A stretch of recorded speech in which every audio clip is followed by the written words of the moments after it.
Assalamu alaikum YouTube family. I hope you all are doing great and I am back with the another video. Welcome back to my channel. So आज की video में मैं आपको बताने वाली हूँ कि मैंने कैसे प्रिपरेशन की थी इफ्तारी डिस्ट्रीब्यूशन की। रमज़ान का बाबरकत महीना जिसमें इतनी सारी नेमतें रहमतें अल्लाह ताला हम सब पे बरसाते हैं, और जब हमें इतनी ब्लेसिंग से नवाजा है तो हमारा भी कुछ फ़र्ज़ बनता है कि हम भी अपना इनपुट दें और अपनी ब्लेसिंग्स में से मिल बांट के एक दूसरे के साथ खाएं। तो बस आज की वीडियो यही होने वाली है। कुछ टिप्स एंड टिप्स भी आपके साथ शेयर कर दूंगी। Tips and tricks, not tips and tips, अक्सर फंबल हो जाता है। तो चलें फिर करते हैं आज की वीडियो स्टार्ट। सबसे पहले मैंने रात में फ्रोज़न आइटम्स बना के रख दिए थे। सबसे पहले बनाएंगे फ्राइड मिनी पिज़्ज़ा जो कि होगा क्रीमी फ्लेवर में। इसके लिए हमें चाहिए ब्लैक ऑलिव्स, मशरूम्स। पैन में मैंने 2 टेबलस्पून बटर डाल के 1 टेबलस्पून मैदा डाल दिया था और उसको अच्छी तरह से मिक्स कर लिया था, भून लिया था। साथ में मैंने एक पैकेट 250 ग्राम का मिल्क का इसके अंदर डाला, उससे बड़ा अच्छा क्रीमी फ्लेवर बन जाता है। साथ में मैंने 100 ग्राम चिकन ली थी जो श्रेड कर ली थी और उसको मैंने इसमें डाल दी है सारी चीज़ें। हम ऑरिगेनो भी इसमें डालेंगे और साथ में पेपरिका 1 टीस्पून, सॉल्ट 1 टीस्पून। ये सारी चीज़ें डाल के बस हमने इसको अच्छी तरह से मिक्स करना है।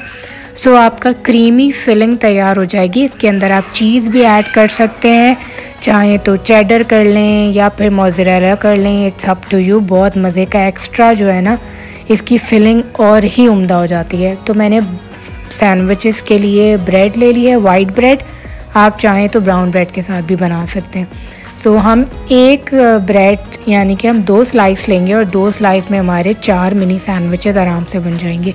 ये बहुत ज़्यादा बजट फ्रेंडली है। इवन दो अगर आपको डिस्ट्रीब्यूशन करनी है या फिर आपने घर में इफ्तार दावत रखी है तो ये बहुत अच्छा ऑप्शन है कि आप 2 स्लाइस के अंदर 4 सैंडविच निकाल लेते हैं और जब आप इसकी फिलिंग कोटिंग करते हैं तो ये और हैवी हो जाता है।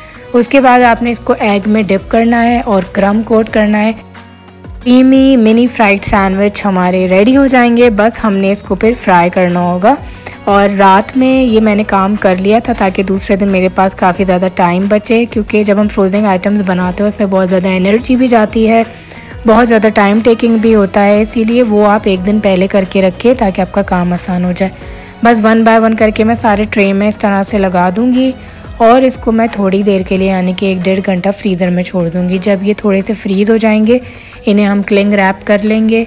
क्लिंग रैप कर लें या किसी डिस्पोजेबल बॉक्स में पैक कर लें या फिर किसी भी प्लास्टिक के शॉपर में कर लें, it's up to you.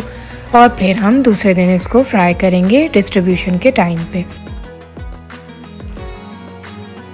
Distribution मुझे डिस्पोजेबल कटलरी में करनी है तो उसकी मैं सारी चीज़ें पहले से ही लेकर आ गई थी, मेरे पास सब कुछ मौजूद था, तो इसीलिए उसकी भी टेंशन नहीं है। और डिस्पोजेबल कटलरी आप लोग घर में रखा करें, बहुत काम आ जाती है। यहाँ मैं बड़े बनाने की तैयारी कर रही हूँ। 2 कप मैंने बेसन लिया है, अजवाइन चुटकी भर, नमक चुटकी भर। बस बेसन के बड़ों में मैं इसके अलावा और कोई चीज़ नहीं डालती। अब यकीन माने बस ये 3 चीज़ें ही से आप बड़े बनाएं, इतने मज़े के दही बड़े बनेंगे आपके। और ये रेसिपी मैं पहले भी शेयर कर चुकी हूँ। बस हमने पानी से इसको अच्छी तरह से बीट करना है। 1 टीस्पून बेकिंग सोडा डालेंगे कि बड़े अच्छे नरम आपके जो हैं वो बड़े बने। और आपने इसकी फिटाई बहुत अच्छी तरह से करनी है। जब आपका बेसन अच्छी तरह से फिटेगा ना तो वो खुद ही फूलेगा, आपको इसके अंदर फुलाने के लिए कोई एक्स्ट्रा एजेंट डालने की ज़रूरत नहीं पड़ेगी। और इसे फिर आपने डीप फ्राई करने हैं। ठंडे पानी में आप इसको डालते जाएंगे, बाद में इसको आप स्क्वीज़ कर लेंगे।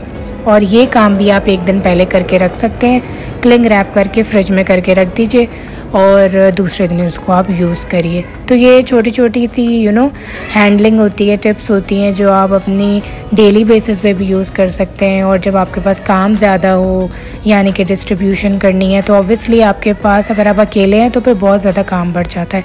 तो अपने काम को थोड़ा डिवाइड कर लिया करें एक दिन में, तो उससे आपको आसानी हो जाती है। ये देखिए मैंने इसके अंदर कुछ एक्स्ट्रा चीज़ ऐड नहीं करी और कितने अच्छी तरीके से ये फूल गए हैं, कलर भी कितना अच्छा आया है।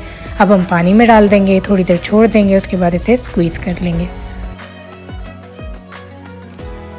चटनियों की यहाँ पे टेंशन नहीं होती है क्योंकि मैंने रमज़ान से पहले ही सारी चीज़ें पल्प वगैरह इमली का सब कुछ निकाल के रखा हुआ था। और अब यहाँ मैं चने बनाने की तैयारी कर रही हूँ, ब्लैक चने। इसको मैं प्रॉपर रिकॉर्ड नहीं कर सकी तो मैं आपको रेसिपी थोड़ी बता देती हूँ कि हमने तेल लेना है। उसके अंदर मैं प्याज नहीं डालती, बहुत सारे लोग प्याज भी ऐड करते। कढ़ाई में तेल डाल के 8-10 कड़ी पत्ता, 1 चाय का चमचा ज़ीरा,